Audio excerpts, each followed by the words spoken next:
లేకపోతే న్యాయశాస్త్ర ప్రొసీజర్స్ అంటే లీగల్ ప్రొసీజర్స్లో ఏమేమి లొసుగులు ఉన్నాయో, ఎలా దాటవేయచ్చో, ఎలా అవతల వాడిని ఏడిపించవచ్చో ఇట్లాంటివన్నీ కూడా చేస్తూ మరి ఇంతకు తీసుకొచ్చారు.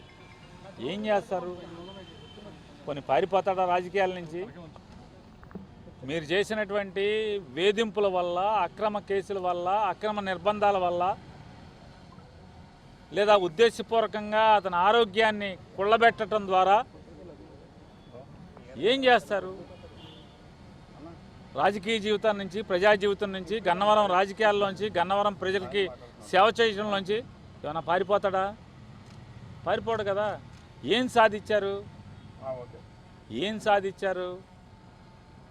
ప్రజల్లో, మరీ ప్రత్యేకించి గన్నవరం ప్రజల్లో వంశీకి సంవత్సరం తిరగకుండానే సానుభూతిని మూటగట్టి పెట్టించగలిగారు.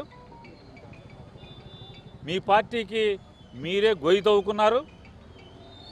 మీ రాజకీయానికి మీరే చేతబడి చేసుకున్నారు.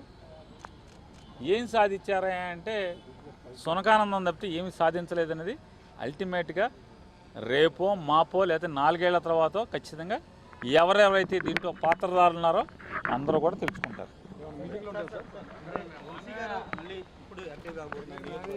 మీరు వంశీ గారితో మాట్లాడాలి. అది ఖచ్చితంగా వంశీ గారితో మాట్లాడండి. అతనే పారిపోయే రకం కాదు,